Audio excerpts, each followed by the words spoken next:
Welcome to the HCI family of podcasts. We're your source for personal, professional, and organizational growth and development.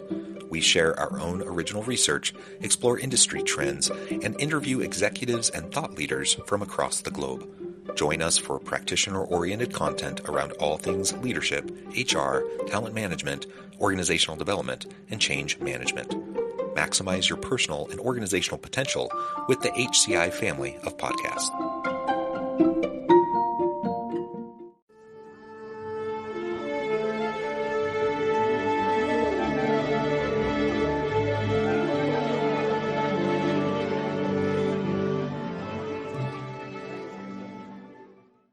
Rick Hammell, welcome to the conversation today.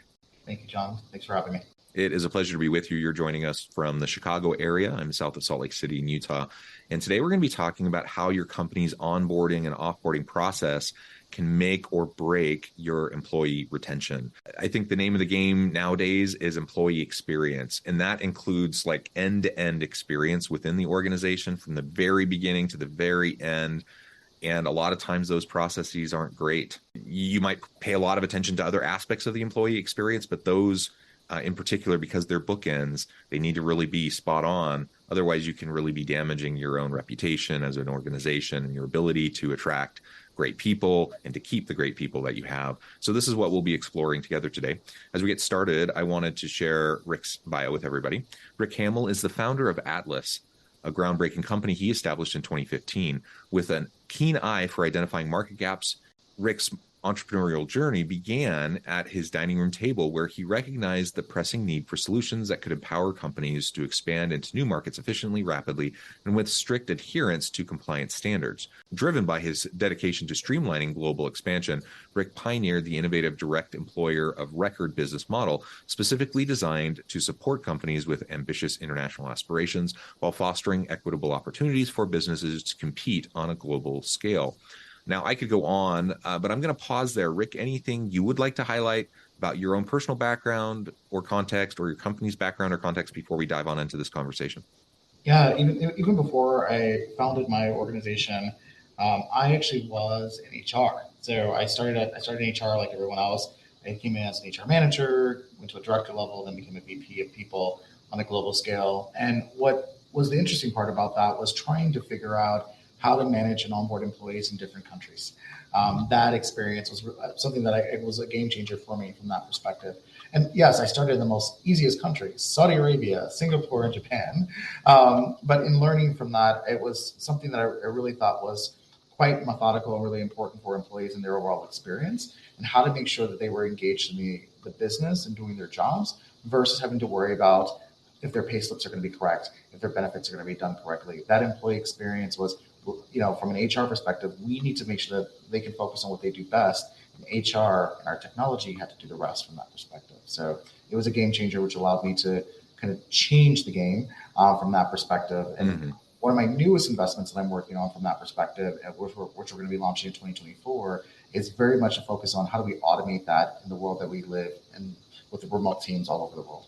In your company, I was looking through more extensively. It looks like you support clients in over 160 countries, 19 offices worldwide.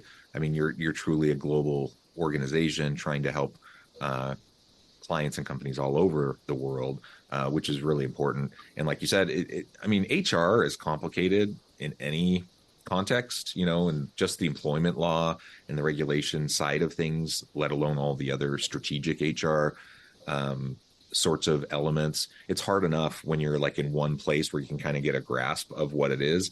And then you start to do stuff internationally and it becomes infinitely more complex. And so to be able to do that in a streamlined way, in a way that's consistent, in a way where people have faith and trust in your processes, that they'll be taken care of in an appropriate way. That's really, really important. Yeah, I think the one thing is, believe it or not, 80% of onboarding is pretty much the same.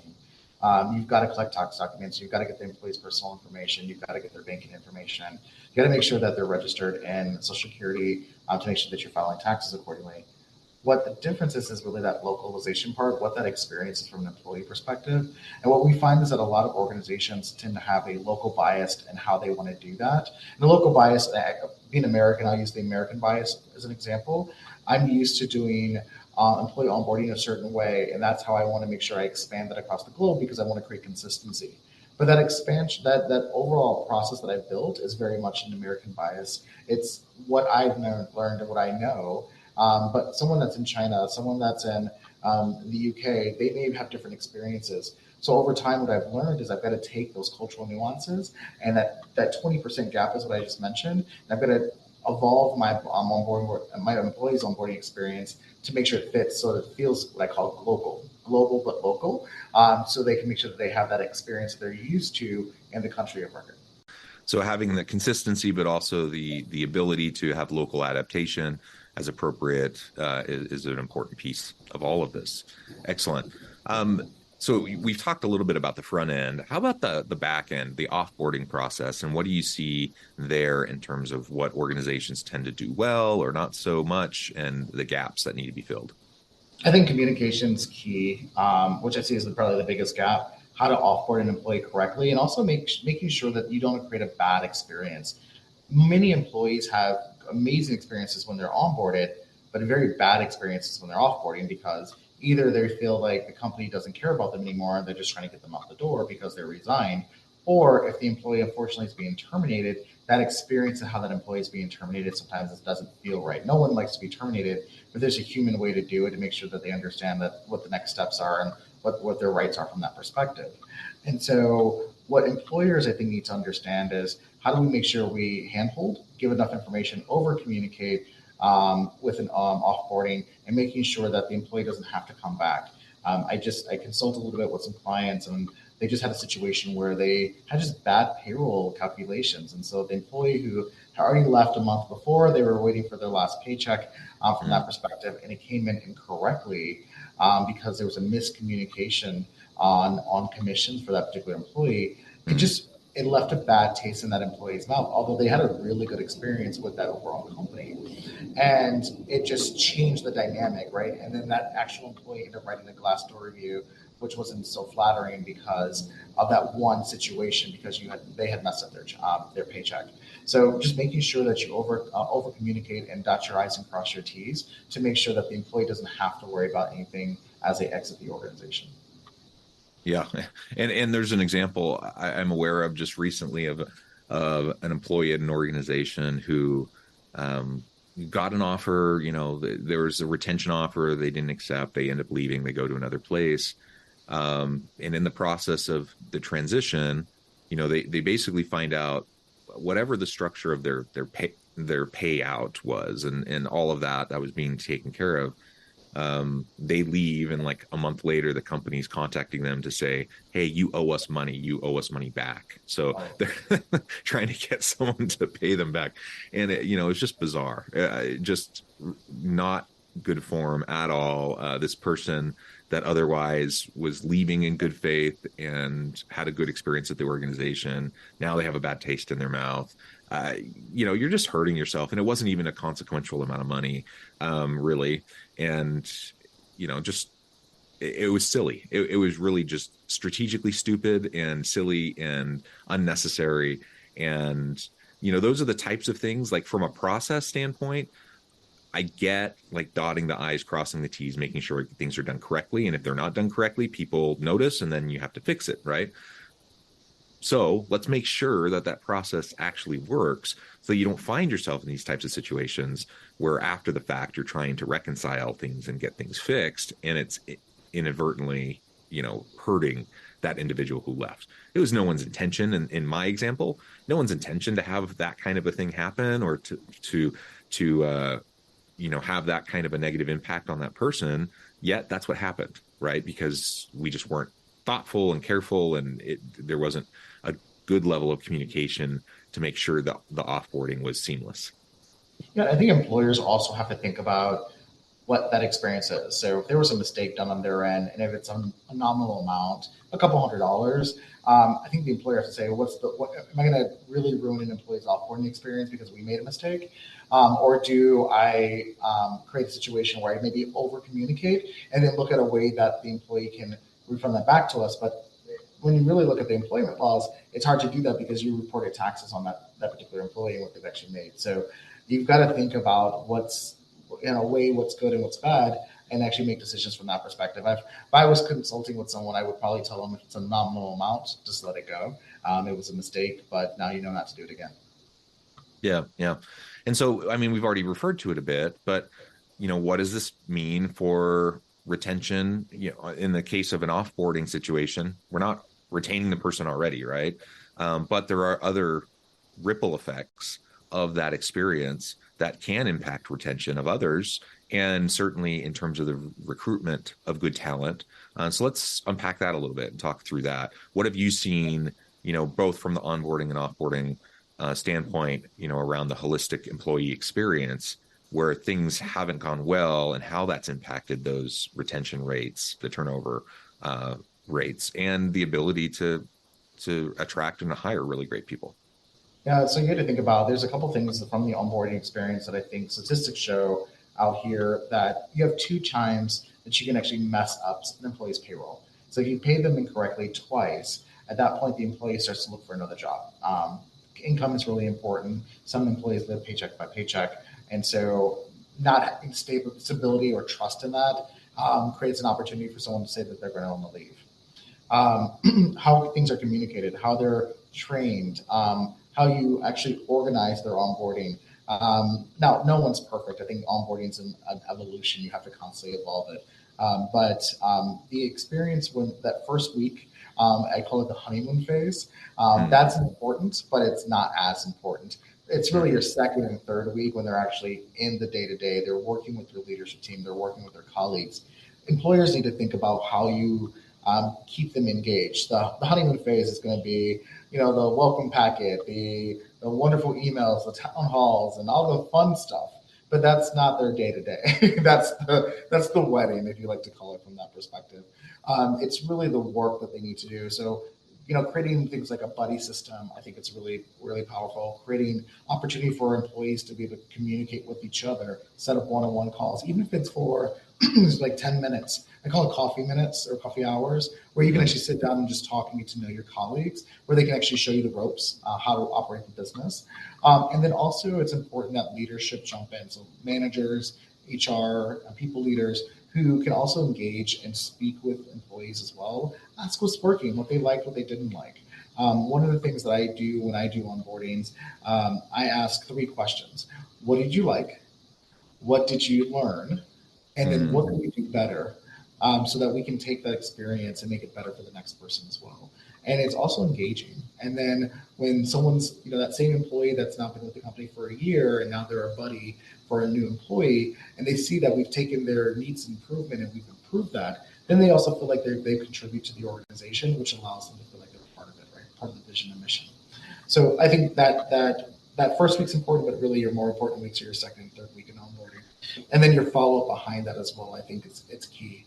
Communication, as I mentioned, over communicate. Employees need to understand what they're involved in, and not just employees, the candidate experience too. I think sometimes we've seen, especially over the last couple of years, where it's been hard to find talent, we oversell roles to make sure that people want to buy in, but we're selling to them. I think if you set realistic goals, you can bring in really good talent that understands what they're working into. I'll give an example. One of my new investments I'm working in, it's a startup. And we were bringing in people, and I say, look, guys, this is a startup, and we're revolutionizing, which means it's going to be hard. There's never been a revolution that's been easy. Setting that expectation up front to make sure that when someone walks in, there's no surprises. So over communicate, as I mentioned earlier. And the last thing I think it's important is making sure people feel comfortable in their own skin. That means they have a voice. I like to use the term, a closed mouth never gets fed. And I want all my employees to be hungry. And so I want to hear you guys. I want to hear your voice. And making sure that people can be comfortable in expressing, no matter if they're an employee who started yesterday or an employee that's been there for 10 years, they have an opportunity to really have a voice and to contribute to the organization as a whole. That I think will be a great foundation for businesses to be able to kind of expand. Yeah, and so much in what you were just saying is just involving employees in the process through just generating buy-in through open communication and ongoing interactions in meaningful ways, right? So whether you're in the application process and you're a candidate, being communicated with consistently and clearly and openly. We know that that's a problem a lot of organizations have. They're not doing that. Once you bring people in, you do have that honeymoon phase, and so you have a chance. You have some leeway, and people can be a little bit forgiving for a while, but then they expect things to be smoother. And I appreciate you sharing that statistic about people leaving after two mistakes on their paychecks, or at least starting to look for other opportunities. And I think that's important to consider too. Like, I think most people are understanding and forgiving. They understand things happen, mistakes happen, and it can get corrected. But when it happens again and again and again, you start to lose faith and trust in the leadership team and the processes of the organization. And nobody wants to have to be like monitoring their paycheck like a hawk to make sure they're getting paid, fairly for what they're due and what was agreed upon. And so that's a very frustrating thing and a demoralizing and demotivating kind of a situation. So obviously, when people are feeling that, they're going to be much more likely to leave. I also referred to earlier the ripples that can occur from all of this, right? So it's not just the one person who may have the problem. Maybe you have 100 people in your organization, and it's really isolated, and you only have a couple people who have this paycheck issue, but it happens and it persists and it happens multiple times. You're not just dealing usually with those couple of people. They talk. They're going to share their experience.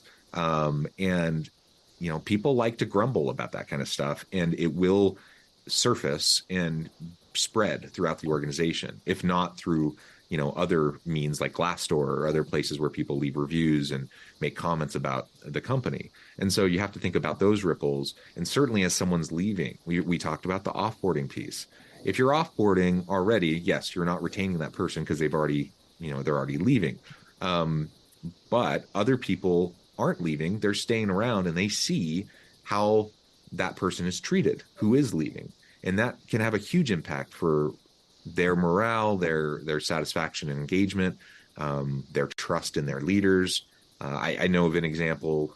This just happened within the last 6 months of someone highly valued member of the team for this particular unit, and they get an offer, and there was no attempt at all whatsoever to try to retain the person, and it was just a interpersonal issue with the boss, and the boss was threatened by this person and was kind of happy to see them go because now they didn't have to worry about them. But everyone else on the team realized, we're losing like our star person, and why didn't we at least try to keep them? The person leaves, they go on, they're having a successful career, they're not looking back. Everyone else is staying and is disgruntled and frustrated and angry and has no trust in their leader anymore. That's the kind of dynamic you can't afford to have.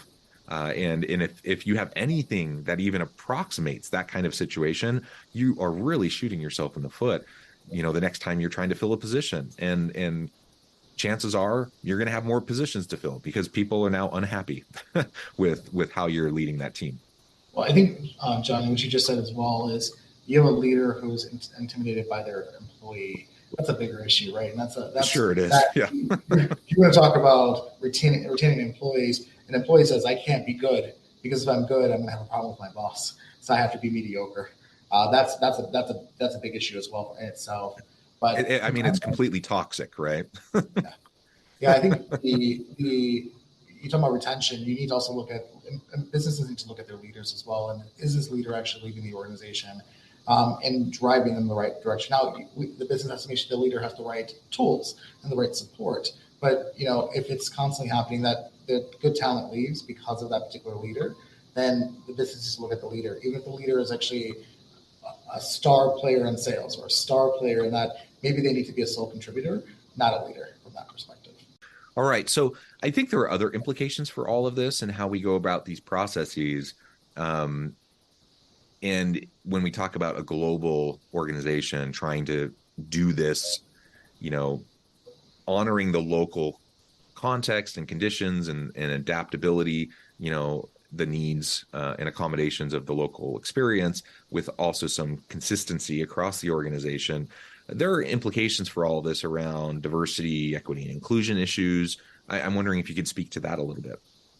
Yeah, I talk a lot about what my bias, right? Mm. My upbringing and my own bias. And I like to tell the story of I had a team in Brazil, about 50 people in Brazil, and for me, I said, okay, that met my DEI. I've got 50 additional Latinos in Latin, and that adds to that's 15% of the population of our company. That's great. We're showing our diversity and inclusion. But I went down to Brazil and I spoke to our team about how we're so diverse and so excited about what we're building. And DEI is at the front of our viewpoint of the organization. And I had an employee come to me and question that. And she said, well, I don't think we are.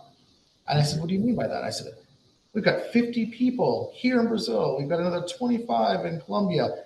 We're really diverse. We've got our Latino kind of backing within the organization. She looked at me and said, that makes very sense from an American perspective. But she said Brazil has a 56% population that are of African descent. And out of 50 people, you have 2 people of African descent in the company in Brazil. So your own population within the organization doesn't represent the Brazilian set of diversity from that perspective. And I was taken back by what she said when she said that. And I said, well, I didn't realize that. I realized that my bias was dictating how I was actually running the organization. So then I took a step back and I looked at the first call I made when I was headed to the airport after that conversation was our head of people. And I said, we really need to think of how we think about diversity across the globe. And I want you to run a report and give me this information for all of our locations around the world. And I looked at it and I realized I was looking from my lens from an American bias. So I had to learn through that. I had to work through that and say, how do we look at diversity from, I keep using the term global because it's such a term that's ingrained in me now, from a global but local perspective. And how do we understand and take that into our onboarding processes? How do we make sure we create committees that we can make sure we're holding ourselves accountable for that? When we made that slight change in our thought process, our retention rate in our foreign markets skyrocketed because we really started to represent the organization from a local perspective in our initiatives in DEI. And our team started to realize that we really meant what we were saying. We were walking the walk and talking the talk. But it was that little thing, by allowing someone to have that voice and bring that, challenging us, taking that and then implementing that really allowed us to really expand our ability from an onboarding perspective, a retention perspective, and even an offboarding perspective. When we gathered that information, we said, what can we have done better or what can we do better? They said, diversity inclusion, you're still working on it, but it's something that we want to see better, but you did it. And it's actually part of the reason why I stayed. Most of our answers in our business was that little notion that we took from somebody else. The reason people stayed was our diversity from a global perspective. They liked working in that type of environment. Yeah. It makes all the difference in the world. And having that recognition and understanding of the local diversity makeup is really vital. And it's very easy to not fully understand that. So we have to talk to the people on the ground in those locations to better understand their experiences and what they're seeing and what the expectations are around diversity issues. And again, I think this feeds into the onboarding and offboarding piece of what we've been discussing but it's another topic all of its own that we could explore even further. We're going to pause there for today, though. I note the time. I need to let you go here in just a minute before we wrap things up for today. I just wanted to give you a chance to share with the audience how they can connect with you, find out more about your work, your team, and then give us a final word on the topic for today. Yeah, thank you. So they can connect me on LinkedIn at Rick Hammell. I am very active in reviewing all of my LinkedIn messages. I'm kind of a workaholic from that perspective. Because I'm launching a new organization, I'm loving to gather information and feedback from any HR or payroll professional who wants to talk about some of their needs and requirements. So feel free to reach out to me on LinkedIn anytime. And I just want to thank you, John, for having me on board. This is a phenomenal conversation. I can talk about this for hours. So I'm glad you stopped us right on time because we could have probably ran over just because of that. Yeah. Thank you so much, Rick. It's been a pleasure. I encourage the audience to reach out, get connected, find out more about what Rick and his team can do for you. And as always, I hope everyone can stay healthy and safe, that you can find meaning and purpose at work each and every day. And I hope you all have a great week.